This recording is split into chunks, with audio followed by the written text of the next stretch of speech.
जो एक सजग जो माइंड उनका था कि इस समय का लाभ ले लिया जाए, और उन्होंने एक ऐसी आदर्श पूरी दुनिया भर की व्यवस्था को मतलब तैयार करके उससे निचोड़ निकाल के हमको संविधान तो दे दिया, लेकिन जो अभी कब्जा या जो सारा शिकंजा उन्हीं सबका बैठा है।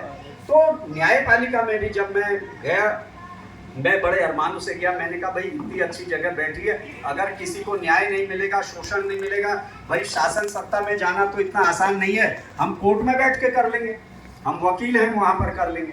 तो जब मैं गया धीरे धीरे देखा, जो सच्चाई सामने आई, जो चरित्र देखा कि कई बार मेरे सामने ऐसा हुआ, हमारे कुछ मूल निवासी समाज के एडवोकेट्स थे, वो बेचारे बड़ी तैयारी करके आते थे, तैयारी करके आ रहे हैं, रात दिन पढ़ के आ रहे हैं, अगले दिन जो उनका केस लगा है, तमाम जो कानून ला रहे हैं, किताबें ला रहे हैं, रूलिंग्स ला रहे हैं दिखाने, और वहाँ पर से जो जज साहब बैठे, मिस्टर प्लीज सिट डाउन, वो तैयारी करके आया रात दिन, एक एक दो दो दिन। वहाँ से ऑनरेबल साहब जो बैठे हैं, जिनका राजाओं से भी बढ़कर ऐसे ठाट होते हैं, उनकी कुर्सी भी हिला नहीं पाते, कुर्सी हिलाने के लिए भी एक आदमी लगा होता है खिसकाने के लिए। पानी पीते हैं तो फट से वो पानी का गिलास खाली ना हो, दूसरा आदमी पानी देने के लिए लगा है।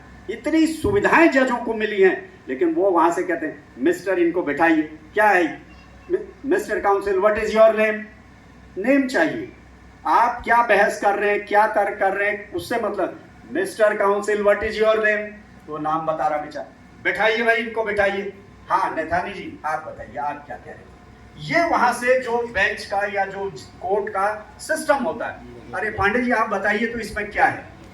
तो वहीं पर जो हमारी सारी की सारी चीज हमें पता चल जाती है कि आप कितना भी तैयारी करके जाइए, कितना भी विद्वान हो जाइए, कितने नाम को हम विद्वान अधिवक्ता कहे जाते हैं, लेकिन वहां पर जो चेयर में बैठा हुआ जो व्यक्ति है, उसकी जो सोच है, अब पहले उसने वकील देख लिया कौन है, उसके बाद उसने देख लिया पिटिशनर कौन है, और यहाँ ऐसा तो है नहीं पहचानने में बहुत बड़ी कठिनाई हो, तो उसके हिसाब से वो क्या करना है क्या नहीं करना है, क्योंकि कानून भले ही कुछ लिखा है, न्यायाधीश स्वतंत्र होता है कि उसने उसकी व्याख्या क्या करनी, वो अपने मन की व्याख्या करता है, क्योंकि इस मामले में एक कोर्ट जिसको फांसी देती है उसी को दूसरे कोर्ट बरी कर देती है।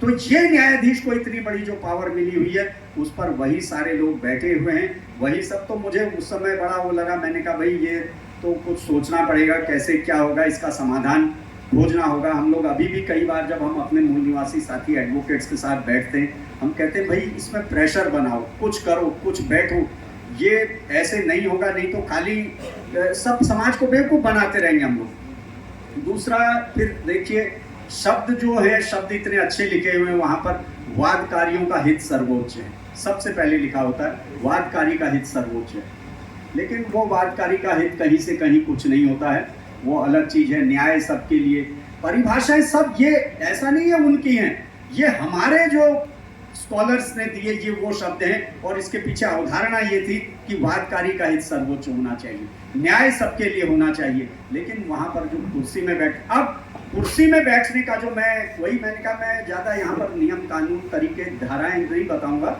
जो प्रैक्टिकलिटी वो बता रहा हूँ। जो बनने की प्रक्रिया, कौन बनता है हाईकोर्ट का जज, नीचे तो आप देखेंगे पीसीएस जे है, पीसीएस जे का एग्जाम होता है,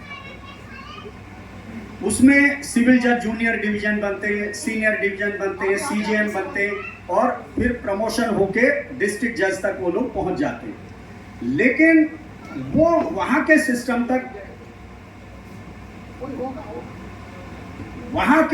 तक हमारा जो ये संवैधानिक प्रावधानों को लागू किया जाता है, निचली कोर्टों में हमारी हिस्सेदारी या हमारी भागीदारी हमें मिलती है, वहां तक हम लोग पहुंच जाते हैं। लेकिन जैसे ही असली पावर की जगह आती है, हाई कोर्ट या सुप्रीम कोर्ट, वहां पर वो सारी चीजें बंद हो गई, बंद है। अभी हाई कोर्ट या सुप्रीम कोर्ट में हमारे लिए कोई भी रिप्रेजेंटेशन का सिस्टम नहीं है। ये कैसे होगा, ये क्या होगा, ये हम लोगों के लिए चुनौती है। फिलहाल जो वहां पर जो जज बनने की प्रक्रिया होती है, जो जिसकी सरकार होती है, जो राज्य में सरकार है, वो रिकमेंड करती है। इस समय लगभग 200-250 सरकारी वकील हैं नैनीताल हाईकोर्ट में, 200-250 सरकारी वकील हैं, जिसमें बैंकों के भी होते हैं, राज्य सरकार के हैं, केंद्र सरकार के हैं, उत्तर प्रदेश की गवर्नमेंट के हैं। वो सब कौन लोग होते हैं, जिनके पॉलिटिकल पार्टियों से लिंक होते हैं। वहां पर वकील बने, लेकिन उनके राजनीतिक दलों में अच्छे संबंध है, नेताओं मंत्रियों के साथ या उनके परिवार के रिश्ते नाते के व्यक्ति हैं, वो सीधे सरकारी वकील बन जाते हैं। वहां पर कोई क्राइटेरिया नहीं होता। और जो आज सरकारी वकील बनता है, कल उसी का प्रोफाइल बनता चला जाता है धीरे धीरे। आज जीए रहा, एजीए रहा, जीए रहा, फिर वो और बड़ा वकील बन गया, फिर वो advocate general, deputy advocate general बन गया, फिर वो एडवोकेट जनरल बन गया और उसकी बढ़िया सी फाइल बन गई। अब 20 साल में बात आई, भाई अब ये जो कोटा फिक्स है कि वकीलों में से जज बनने, तो अब जिनका वो प्रोफाइल बना हुआ है, जब डिमांड होगी कि भाई हाईकोर्ट नैनीताल में 4 वकीलों की हमारी पोस्ट है जो वकीलों में से जज बनने, अब ये जिनका प्रोफाइल बना होगा वही प्रोफाइल आगे बढ़ेगा। वहां से हाईकोर्ट का जो कॉलेजियम है, हाईकोर्ट के जज उनको रिकमेंड करेंगे, कुछ जजों, कुछ वकीलों को सेलेक्ट कर लेंगे, वो जज वही होंगे जिनका ये बढ़िया प्रोफाइल बना हुआ है। आपका या हमारा कहीं से कहीं बनने की कोई चांस नहीं है। उसके बाद वो जब बना, यहाँ राज्य में आ गया, राज्य की सरकार से सहमति ली, तो राज्य में भी जिसकी सरकार होगी उसने ओके कर दी, भाई ये जज होने चाहिए। वो फिर वहां सुप्रीम कोर्ट चले गया, वहां केंद्र से पारित हो गया। यानी इतना बढ़िया, जिसका लाठी उसकी भैंस, जिसका शासन उसी का प्रशासन, उसी की न्यायपालिका। अब जो ये सारे सिस्टम से, और मजेदार आप बात देखिए, जो हाईकोर्ट में जज जो बनते हैं वो यहीं पर वकील होते हैं और यही जज बन जाते हैं। और कोई भी विभागों में आप देखेंगे होम डिस्ट्रिक्ट नहीं मिलता, होम टाउन नहीं मिलता, लेकिन जजों के लिए इतना बढ़िया हाईकोर्ट में नियम है। मैं अगर 20 साल से यहाँ पर वकालत कर रहा हूँ, मेरे ठीक ठाक ताल्लुकात हैं, सरकारें मेरी हैं, मेरे नेता मंत्री अगर मुख्यमंत्री हैं, तो मैं 20 साल में वहाँ पर हाईकोर्ट का जज बनने का भी मैं योग्य हो जाता हूँ, मेरी वो बन जाएगी और मैं यही नैनीताल हाईकोर्ट में जज बनूंगा, कहीं और नहीं बनूंगा। तो क्या होगा मेरे जज बनते ही? मेरे चैम्बर के सारे वकीलों की मौज बहार, क्योंकि क्लाइंटों में मैसेज चले जाएगा, अरे भाई प्रमोद जी तो जज बन गए, तो मेरे साथ के जो वकील होंगे उन सबको अगर आज तक कोई 10-20 हजार दे रहा था, तो कल 1-2 लाख देने लगेगा। वो कहेंगे अरे यार इनका साथ का तो जज बन गया भाई, तो रिलीफ मिलेगा अपने आप ही। तो ये इतनी अंधेर गर्दी न्यायपालिका में चल रही है, जो यहीं पर वकालत कर रहा होगा वो यही जज बन जाएगा। अगर उसको वो दूसरे राज्य में अगर जज बनता, तो वो थोड़ा सा नियम कायदे तब भी कुछ पालन करता। तो ये सारी अंधेर गर्दियां इस समय भरी हुई हैं, ये सब सुधारने की जरूरत है हमारे को। लेकिन ये कैसे सुधरेगी? ये फिर से यही जो बैनर है, यही जो मूवमेंट है, व्यवस्था परिवर्तन का आंदोलन, यूं ही तैयार नहीं किया गया है। ये व्यवस्था परिवर्तन का आंदोलन अगर हम चला लेंगे, हम सारा सिस्टम अपने हाथ में करेंगे, तो धीरे धीरे सारी चीजें हमारी नियंत्रित होंगी। नहीं तो हम लोग छटपटाते रहिए, तड़पते रहिए, कुछ भी नहीं होने का। मैं एक और बता रहा हूँ, बड़ी मुश्किल से एक अभी 5-6 साल पहले एक शिगुफा छोड़ा गया, यार हाईकोर्ट में भी कुछ ऐसी जज हो जानी चाहिए। तो एक शिगुफा आया नैनीताल में भी कि यार नैनीताल में भी ढूंढो कोई ऐसी है जिसको जज बनाया जाए। तो अब जजों में चर्चा मशविरा हुआ, देखा गया कोई एक वकील साहब थे, बड़े सीनियर थे, लेकिन उन्होंने 1-2 बार सरकारी वकील, एक बार उन्हें बनने का मौका मिला, तो कुछ ऐसी हरकत उनकी रही, वो पकड़े गए कुछ घूस खाने में, वो उनका खराब हो गया। अब दूसरा एक व्यक्ति सोचा गया कि चलो इसको 20 साल हो गए भाई, इसका नाम बढ़ा दो थोड़ा। उससे कहा भाई जरा 10-5 लाख रुपया वहाँ जमा कर, ITR कर, वहाँ थोड़ा कमाई धमाई दिखनी चाहिए। वो बेचारे ने अपनी बीवी टीचर थी, उससे ले ला के पैसा 10 लाख कुछ इनकम टैक्स जमा कर के अपना वो बना लिया। और भाई तो जैसे ही उसका नाम चला, सीधे एक एंटीनाधारी उसके साथ लग गया, वहीं से लग गया एंटीनाधारी। उसने कहा ये कल क्या पता ये जज बन जाएगा, तो अभी से कब्जा लो। तो वो बेचारे को रात दिन वो बस चैम्बर में बैठ रहा, वो पहुंच जा रहा है, कुछ भी कर रहा, वो पहुंच जा रहा, शाम को उससे कर रहा, उसी के घर पहुंच जा रहा उसे, और वो अभी भी मैं देखता हूँ दिन रात उसी के शिकंजे में। बनेगा नहीं बनेगा पता नहीं, लेकिन शिकंजे में एंटीना के कब्जे में आ चुका। तो यानी व्यवस्था परिवर्तन जो बात है कि अभी जिन लोगों का वो इतने सजग हैं, वो ये देख रहे हैं अगर इनका एक जज अभी फूटा भी नहीं, अंकुर भी नहीं फूटा, सिर्फ चर्चा हुई, बीज बोने की बात आई, उससे पहले अगर यहाँ पर बीज उगेगा तो ये मेरा होगा, वो कब्जा हो गया। यही हाल आपके मंत्रियों का होता है, यही आपके विधायकों का होता है, यही सांसदों का होता है। वो जैसे ही फूट के आरक्षण की सीटों से बनते हैं, वो तत्काल एंटीना के कब्जे में आ जाते हैं, फिर वो आपके किसी काम के नहीं होते। वही न्यायपालिका में भी है।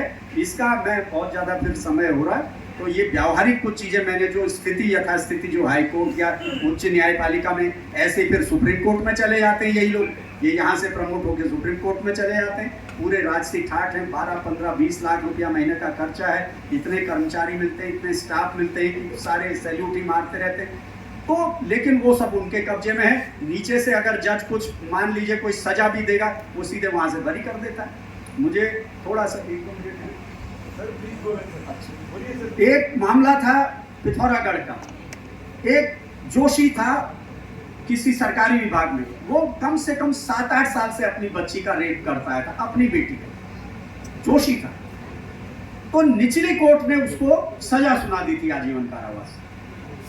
तो मैं वही सोचता था कि भाई देखो, कम से कम हमारी न्याय व्यवस्था ने इतना ये किया है। लेकिन जब वो हाई कोर्ट में, जब ये 2006-7 के आसपास की बात है, मैं हाई कोर्ट में जब था, वहां पर देखा तो यही के थे घेड़ियाल साहब जज थे, उनकी कोर्ट में वो मामला आया। तो बहस होते होते लास्ट में जो पिता अपनी पुत्री का साथ दुराचार करता रहा, कई सालों से उसकी बेटी की जिंदगी बर्बाद होगी, वो भी किसी तरीके से बाद में उसने शिकायत कर पाई, तब वो मामला, और निचली अदालत ने जिसे आजीवन कारावास की सजा दी, बाद में यहाँ हाई कोर्ट ने उसको सजा मुक्त भी किया। और जितने साल से वो सस्पेंड और वो रहा था, विभाग को निर्देश दिए पूरी उसकी तनख्वाह और सारे बकाया के साथ उसको भुगतान करो। तो ये है, इतनी बड़ी पावर हाई कोर्ट के पास या सुप्रीम कोर्ट के पास है। हम नीचे से अगर कुछ हासिल भी कर लेते हैं, वहां से सब गुड़ गोबर कर दिया जाता है। लेकिन वो वहां हमारा पहुंचना, जब तक हम इस व्यवस्था परिवर्तन के आंदोलन को, यानी सारे उसका चाबी, मास्टर चाबी, ये व्यवस्था परिवर्तन का आंदोलन है।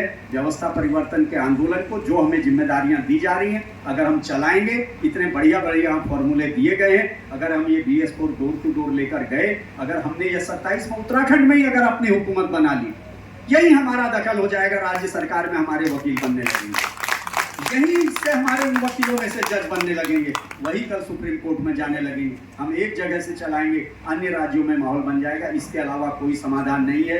कितनी भी आप बहस करते रहिए, हमारे पुरखों ने बहुत छानबीन करके ये फॉर्मूले हमें दिए हैं। व्यवस्था परिवर्तन ही एकमात्र समाधान है। मैं आप सब लोगों का बहुत बहुत धन्यवाद कि मुझे अवसर दिया। बातें फिर अन्य भी बहुत सारी थी, लेकिन